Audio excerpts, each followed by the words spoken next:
So we're playing down there at the end of Cabrillo National, where the lighthouse is, down at the bottom, right on the ocean. And a buddy of mine, Nabil, you might know Nabil from Comp Series. So we're down there mucking around, and he had a little short wheelbase tube Suzuki, and he's right on the edge messing around on this line. And we're standing facing the ocean, and truck disappears. You hear it, and he's like, "Oh shit!" So we go over the edge, and it's right off into the water. And it's like he's a bigger guy. He's not, definitely not a rock climbing guy, himself. Rock crawlers maybe, himself not so much. So he's like, "Dude, you're gonna have to go get this thing." I'm like, "Dude, it's like in 4 feet of water, dude." And then the current started coming in, and right where he was playing, it's like a freaking blowhole. Oh. So we're standing there, and water. I'm like, "Really? You want me to go get this thing?" So I'm like, "Well, all right, hold my cell phone." I strip down, like I'm gonna go surfing off into the waves. And I'm down there. It's like 4 foot down. You could barely see it. Thank God it was silver, because the water wasn't totally clear. But yeah, I fished that thing out of the ocean. Came up, and he was like, "Oh man, it's done." Salt water destroyed the battery, ESC, all the electronics. It sat here on my shelf for must have been a year. We never cleaned it, nothing. But he pulled that truck down after a year, and he rebuilt that freaking thing. Wow. New bearings, new everything. We cleaned up the chassis from the rust, and because it was painted, but there was where rock chips there'd been salt water. So but he ended up cleaning that truck up, and he ended up winning a national with Class 1 with that truck after it had been in the ocean for 15-20 minutes, destroyed all the electronics, bearings, everything. Took me a minute to climb down there and jump in the water and go get it. The waves are coming in, and it's right on this cliff. I'm like, "Dude, I'm not trying to die over an RC car, but I can understand why you want this thing back." Yeah. At least there's a happy ending to it. Yeah, happy ending. He had good times with it. He still owns that truck. Okay, let's kick it off. Who are you, and what do you do for a living? Okay. Well, I'm James Tomlinson. I do paint work on used cars and recon, and fix things, work on people's cars. This is my shop. It's called Remote Concepts. And that's me in a nutshell. That's basically what I do. How many RC cars do you currently own? Way too many. Can't put a number to it. There's not a number to it. I think we did count at one time. I've sold a few. But I think just rock crawlers alone I was at 17. Plus all the fast car stuff, which comes and goes. Oh, yeah. Always have a bunch of them. Yeah. What got you into RC, and how long have you been in the hobby? How much time do you have? What got me into the hobby? It was the 1980s. I don't know if that dates me a little bit, but for people that are local to the San Diego area, they may remember Cajon Speedway in El Cajon, near where the airport is. They had a 1/10 racetrack there and a quarter scale circle track. And my uncle used to race RC cars in the 80s. So that's obviously being a motor gearhead kid in the 80s. I raced BMX bikes and wanted to play with anything fun. And he got me into a Gold Pan associated car he had built. He had one of the first ones in 1984 when instructions were vague. You made all of your rod ends by a chart and cut the all thread, and we would race out at Cajon Speedway. And then when I was in high school, I didn't really play with them much. Was into drugs, beer, and burning tires on cars. And then a buddy of mine bought an RC car, and I was like, dude, I used to screw with those when I was a kid. So I went and bought one, and that was a downhill, just back into it foray. And that was, rock crawlers were in their infancy. So, people talk about, I wish they made this or that or whatever thing. I want a 74 Pinto body, for my 10.3. Well, these days the sky's the limit. When I started doing it, we didn't have fancy axles. Nobody made a ready to run scale truck. You know, maybe you had a Tamiya, which is what we started with. We would pull the axles off of a TLT and we would cut our own frames. Bodies came from monster trucks, toys at, you know, Radio Shack, and you made everything. Nothing worked great. We used lathe motors. You know, servos weren't like they are today. You know, you didn't have 400 ounce servos at a whim at 8.4 volts. That just didn't exist. So yeah, we started out doing that stuff and it was kind of fun, and then the comp stuff started to come into play and everything was garage science because nothing existed. So yeah, that's where I got my start. Now I still play with all this and we're still doing a bunch of garage science, just to way better stuff. What do you enjoy most about the hobby? The people and the builds, probably. And depending on what it is, if it's fast cars, I just like having a good time and ripping on stuff and doing something stupid, pushing the limits, tune it, make it work better. If it involves rock crawling, it's kind of twofold. It's location, people. You know, I'll drive, you know, out of state on vacation and go to the most amazing places I can find, and that's just super cool to know that I can drag my little toy and play in some epic location, you know.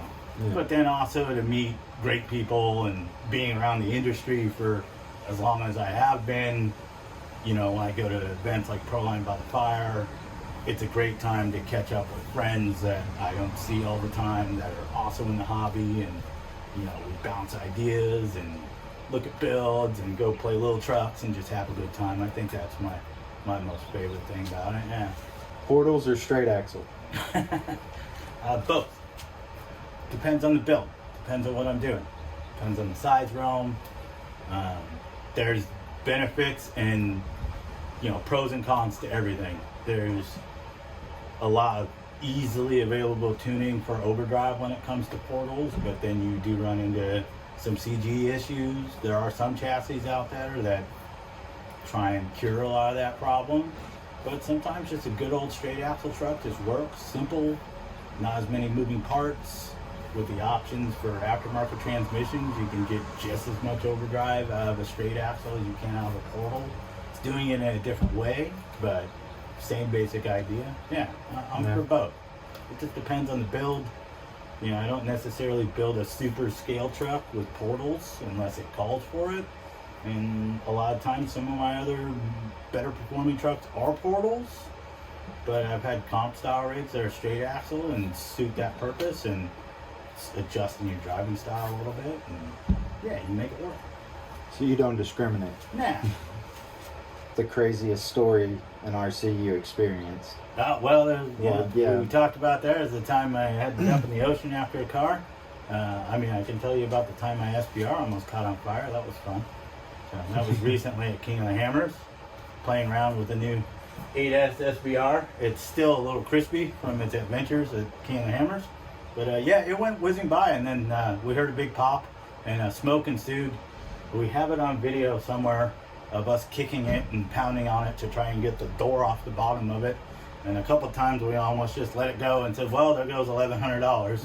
Better film this, it's going to be good. So. What do you try and bring to the RC community? Pushing people's limits without pushing people. So I like to help people improve their car without just outright telling them what to do. I have a lot of people that call me and ask questions about tuning or parts, or, you know, doesn't matter if they're new to the hobby or been in the hobby for years. If I can help, if there's a subject, I don't mind doing that. Yeah, I think it's fun when you and your peers of friends have somewhat of an equal playing field. So helping everybody to make their cars better is, yeah, it's beneficial to me, it's beneficial to them. You know, we all have a good time out on the trail. Yeah, and trying to bring whatever I can to the community, and being, well, now the VP of San Diego Scalers, so trying to bring the community together and make sure that everybody's accepted. And sometimes that's a little hard, especially when you do some events and there's people from all walks of life that come, and at least it's for a common goal, and that everybody maybe doesn't see eye to eye, but at least has a good time on the day. And goes for any event that I go to or that I post, if it's just a weekend run or something bigger we're doing, that everybody's accepted, and no matter what your skill level is, sometimes a little bit of trail heckling's good, just don't hurt anybody's feelings, and let's all just have a good time. It's fun trucks. It's not supposed to be serious. What weight shock oil do you use? It depends on the vehicle. I mean, if we're talking fast cars, it could be any number of combinations. When it comes to rock crawlers, it depends on the build. Yeah, you never know. If you're dealing with something that's very scale, a lot of weight up high, you could be running a heavier shock oil to try and combat that and dampen it. Whereas if you're running a very lightweight rig, you could be running something as low as 10 weight, because it just doesn't need that much dampening. It's all a tuning process. Comes to fast cars, especially desert style cars with trailing arms, shock oil and tuning is a whole different ball game. So, and it depends on chassis, weight, where the weight is, what you're trying to tune out. So there's no favoritism as what shock oil I run. It depends on the build and what it's doing. Yeah. You gotta play with it. Buy all of them. They're not that expensive. Keep changing things. Fiddling with things. What's your go-to tire? I used to like the crawler from BFG Proline a lot. Still one of my go-to tires. The new J Concepts Tusk tire has been really good. It also depends on the build. If you're doing something more scale, Proline is probably my preferred tire of choice. Pretty good compounds. Sometimes durability is questionable, but it also depends on what you're doing with it. We do use some of the other brands. J Concepts has some good tread compounds. I've been known to chop up completely good tires to experiment with tread patterns and open things up and improve the tires' crawlability or improve side hilling. So, but the BFG crawler for a large tire is a good place to start. It's an all-round tread pattern that works well. And J Concepts has got a few good tires out there. The OT6 tires also work well. They're more oriented towards comp use, but they do have some new kind of scale trail offerings. Yeah. What's your favorite color? All of them. I don't necessarily have a favorite color. I don't know. Like I said, I build so many cars. I do paint a lot of bodies. I'm by no means an airbrush artist, but I do okay. So I use the color palette to my will. Whatever floats my boat at that point. I've painted little hot pink cars for people for their kids and made it cool, or paint something that's like street roddy and very classic to very simple. Things like patina paint jobs. More rustic. I use all of them. I don't care. It may change. Sometimes maybe I'm in an orange phase, maybe I'm in a blue phase. I don't know. Yeah. Whatever works. The car will tell me what it wants. What would you tell someone just getting into the hobby? Don't get discouraged by things you don't know. It's not stupid to ask questions, but do your research before you ask the question. Yeah. That's solid advice. Yeah. Jeep or Toyota? Toyota, all the way. Land Cruiser sitting in the driveway. I mean, don't get me wrong. I dig Jeeps. Jeeps are cool. But I'm a Toyota guy. I mean, growing up, we had a badass CJ6 V8. Cool Jeep. But I love my Toyotas. I've had them for years.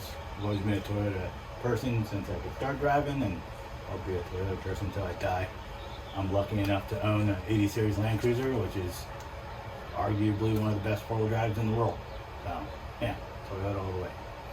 Not opposed to the Jeep guys. I get along with them. Some of them want a little bit of ego-y, but when you've got $150,000 Jeep with 60 and 80 on it, okay, you're allowed to have a little ego. What do you think the future has in store for the hobby? If we're on the current trend we're on right now, I think the sky is the limit. I think companies are paying attention to what their customer base wants. Obviously, you get some duds. There's things I wish were still in the market. I think sometimes companies kind of pop the cherry a little too soon, and some things come out and they don't do well because people don't understand them. And maybe some of those ideas could be revisited, especially now with the progression of all the electric stuff that's out there. I think for the home garage guy, the ability for people to make their own parts is awesome, and there's some great ideas out there. And I think we're one step away from that stuff becoming really finished quality product material. Like everybody bangs on about 3D printing. I think 3D printing is great, but 3D printing to me is for gas cans or, you know, little scale accessories. Some of the technology is coming out with it is making that stuff really cool. Like you can have resin 3D printed parts that the finished quality is amazing right out of the printer, but it's still at the level where, at least for home use, for the hobbyist, that you can make some structural parts, but it's not a replacement for actual R&D and production yet. But yeah, I think the future of the hobby is going in the right direction. Like I said, these days, I mean, the sky's the limit, especially when it comes to a scale truck. Like you can build almost anything that's out there, and with enough time and enough effort and some practice, you can make a really nice finished product and something you're proud to show off and say, hey, I made this. You know, I mean, maybe the printer printed it, but I finished it, put the work into it. So I think that's really cool about the hobby. So, no, it might be hard, but do you have a favorite rig, and would you mind showing it off? Do I have a favorite rig?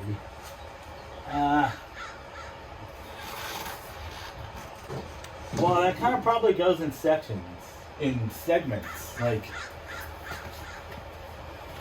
when it comes to rock crawling, this is a newer build. This is a Capra-based truck, so we've built a few of these. This is built off a set of Element frame rails, and it's basically a Capra grafted into it. It's got some cool ideas in it. It's just a good, consistent truck that works well. If I'm going to explore an area, this truck is going to allow me the ability to do that, and then fit in with everything else. This is a favorite. My Axio SEX6 is newer. It's also a favorite just because it's just big, dumb, and it's a little bit of a challenge to drive. That thing's always fun. Yeah, the fast cars are always a good time. But we like building custom stuff.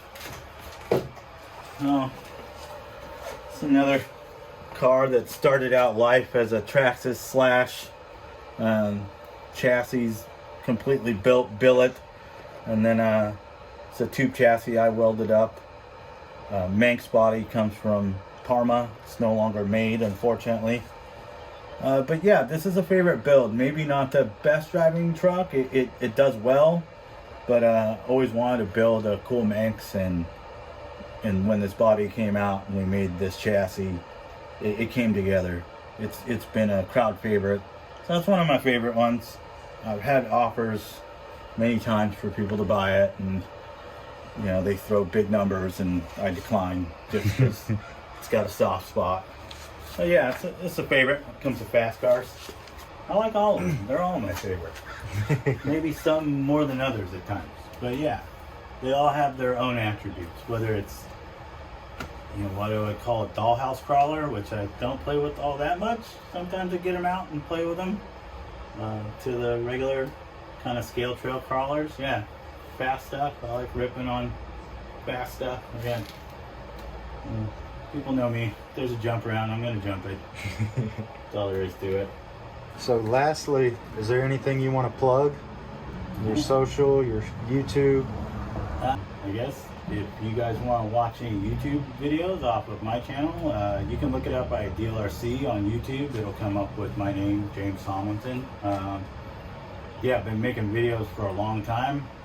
If you're ever looking for a resource to see what a certain place looks like, chances are we've been to it and played at it, and there's a video for it, at least in the Southern California area. Yeah, and you can check out my Instagram. It's James_Land Cruiser or RC Remote Concepts. Always posting stuff on there. You'll probably see my crazy cat. He's usually laying around on something. It's part of the atmosphere. The SD Scalers, love to rep for those guys. Any of the local clubs, Sal with RC Crawlers and Bashers, Scale Chaos guys, all the clubs around. I'm really glad that all the clubs get along. Well, sir, we'll wrap this up. I'm glad you let me into your corner of RC heaven. yeah. I guess a little bit, yeah. Not as much as some people's RC heaven, but yeah, I do okay. Yeah. Fix this thing. This is a HPI Blitz. So a buddy of mine, I put the body on it. He did like the initial paint work. But a friend of mine, he's a makeup artist, so he does like movie effects makeup, and he does like a lot of the stuff when you go down to Comic-Con. Oh wow! Like all the guys and stuff and everything you see down there, he does almost 80% of that makeup with his team. So he took the body and airbrushed all the little details into it. Pretty rad. So like a little Mad Max motif going on it. Heck. It's got like a chopped up piece of a Wraith interior in there to kind of make some interior. But it's just on a little Blitz. Heck yeah. And like the Willies is another one I'm working on. That one's been a little bit of a project I work on it off and on. But that started as a toy. So a 1/6 toy that I'm building the frame under into a gasser. It's actually got a capper transmission mounted backwards in it, so it'll end up having a line lock in it. And then we're going to use smart. Yeah, we're going to use a drift box out of it and connect it to the line lock channel so that when you ramp the front tires, it'll do a burnout, smoke will come out of it. I have a sound unit, I have a Traxxas truck, so it's got the neutral drop and all the sound like a 900 horsepower gasser when it's going. So trying to make it just fast enough to be fun, but not fast enough it's going to kill it. But it's got a Wraith centered SSD axle in the back, and then a Wheelie King axle in the front, and then I've actually changed the gearing to match up with the tires. I'm hoping to have that one actually running by Father's Day for the little swap meet over at Discount. 10-1 chassis. A friend of mine built. See in the front, it's got an actual dipple dyed panel in it. So we made a tool to do a 5mm dimple die.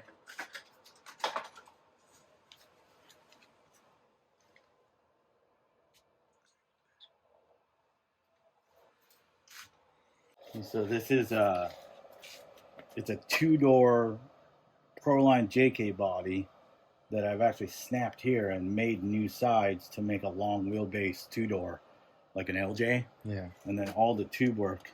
So this is actually all steel sliders and everything to make Morphic Jeep fenders out of the front. I'm in the process of rebuilding it. It's an old 10-1 base truck. I have a new body for it. We're going to repaint it. But we did Axial Fest with this truck. And, it was a lot of fun. It's been a good little truck. 10-1 stuff still works. Yeah. And it's a little bit harder to find parts for it sometimes. But it takes a little more work too, but it still works. Yeah. Still a good platform. This one still runs a 10-1 transmission, 3-gear transmission. Yeah, it's a Yeti. We did big motor kit in this thing. This thing has like touring car gearing in it. And most people know you can see the gear set in that thing. Jesus. So this thing will do between 50, 60 mile an hour on a 3-cell. It gets it. It shits and gets. Long travel element there. So we actually work with, I don't know if you know James from Scale Metal Supplies. So he builds the little long travel kit for this front end. So I've improved it and changed it a little bit, but the axles didn't actually exist for the wider set. So this was the first set I did. We just welded them back together. But James now offers pre-welded sleeved axles just to do this, so you can have the 4-wheel drive with the long travel now.